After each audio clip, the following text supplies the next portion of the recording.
جو وضو جن چیزوں سے ٹوٹتا ہے اس میں آپ کو بتایا تھا، استنجا سے وضو ٹوٹ جاتا ہے، چاہے بڑا استنجا ہو چھوٹا استنجا ہو وضو توڑ دے گا۔ ہوا خارج ہوتی ہے، یہ بھی وضو کو توڑ دے گی۔ اسی طرح بہتا خون جسم سے نکلتا ہے تھوڑا بہت نکلتا ہے کہ بہنے کی صلاحیت نہیں رکھتا، اس سے وضو نہیں ٹوٹے گا، لیکن اتنا زیادہ خون نکلا کہ نکلنے کے بعد وہ خال پر بہنے کی صلاحیت رکھتا ہے تو یہ خون وضو کو توڑ دے گا۔ اسی طرح پیپ نکلتا ہے اور بہنے کی صلاحیت رکھتا ہے تو یہ بھی وضو کو توڑ دے گا۔ دکھتی آنکھ سے اگر کوئی پانی نکلتا ہے آشوب چشم کی بیماری کی وجہ سے یا کوئی اور بیماری کی وجہ سے تو یہ آنسو بھی ناپاک ہوتا ہے اور وضو کو توڑ دیتا ہے۔ ویسے رونے کی وجہ سے، درد کی وجہ سے، تکلیف کی وجہ سے آنسو نکلتے ہیں اس کا مسئلہ نہیں ہے۔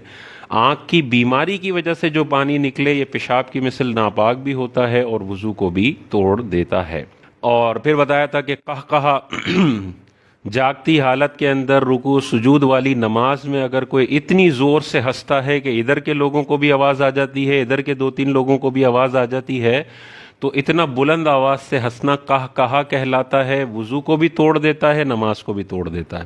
اور اگر بندہ ایسے ہنسا کہ صرف اپنے کانوں تک آواز پہنچی ہے، ارد گرد نہیں پہنچی، تو نماز تو ٹوٹ جائے گی، وضو اس کا باقی ہے۔ اور تیسرا ہوتا ہے مسکرانا، صرف اس کے دانت نظر آئے ہیں، آواز کوئی نہیں نکلی تو اس سے نہ وضو ٹوٹے گا نہ نماز ٹوٹے گی۔ تو اگر اپنے کانوں تک آواز پہنچ رہی ہے، ارد گرد نہیں پہنچ رہی، تو نماز گئی، وضو باقی ہے، اسی وقت وہ دوبارہ نیت باندھ لے۔ اور اگر ایسا ہنس گیا کہ ادھر بھی دو تین بندے ادھر بھی دو تین بندوں نے سن لیا تو وضو خانے جانا پڑے گا، وضو کر کے آئے اور پھر نماز پڑھے۔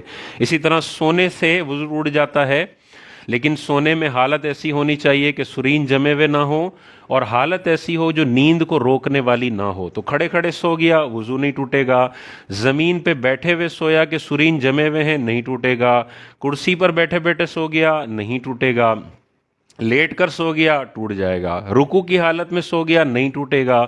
مردوں کے سجدے کی شکل میں سو گیا، نہیں ٹوٹے گا۔ عورتوں کے سجدے میں سو گیا تو وضو ٹوٹ جائے گا۔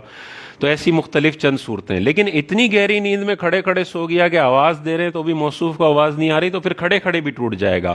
لیکن کچی نیند ہے کہ ایک آدھ آواز دیں اور اس کی آنکھ کھل جائے، اس سے نہیں ٹوٹتا۔ خطبے میں جمعے کے دوران بعض اوقات امام صاحب خطبہ دے رہے ہوتے ہیں اور سامنے پبلک بعض اوقات جھونکے آ رہے ہوتے ہیں ان کو، تو وہ پوچھتے ہیں کہ بھائی اب خطبہ کمپلیٹ ہو گیا، اب نماز کا ٹائم ہے، تو کیا کریں، ہمیں تو نیند آ گئی تھی۔ تو اگر وہ بیٹھے ہوئے ہیں، چاہے چار زانو بیٹھے ہوں، چاہے دو زانو بیٹھے ہوں، چاہے ٹیک لگا کے بیٹھے ہوں، اگر انہیں خطبے کے دوران جھونکا آ گیا، اس سے وضو پہ کوئی فرق نہیں پڑے گا۔ اسی طرح خون کا آپ کو بتایا تھا کہ منہ سے اگر خون نکلتا ہے، جسم سے نکلے گا تو بہنے کی صلاحیت ہے، وضو توڑ دے گا، لیکن منہ سے نکلتا ہے تو تھوک پھینک کر دیکھیں، اگر تھوک سرخ رنگ کا ہے تو وضو ٹوٹ جائے گا، تھوک زرد رنگ کا ہے تو پھر وضو نہیں ٹوٹے گا۔ اسی طرح کوئی بھی گندا کام کر لیا، خدا نخواستہ برا کام کر لیا، تو اس سے وضو نہیں ٹوٹتا۔ جھوٹ بولنے سے وضو نہیں ٹوٹتا، گالی دینے سے وضو نہیں ٹوٹتا، غیبت کرنے سے وضو نہیں ٹوٹتا، لیکن ان گندے کاموں کی وجہ سے وضو کی روحانیت میں ضرور فرق پڑ جاتا ہے۔ تو پھر بہتر ہے کہ گندا کام اگر ہو جائے، کوئی گناہ والا کام ہو جائے، تو اس کے فوری بعد وضو کر لیا جائے تاکہ شیطانی اثرات سے انسان بچ جائے۔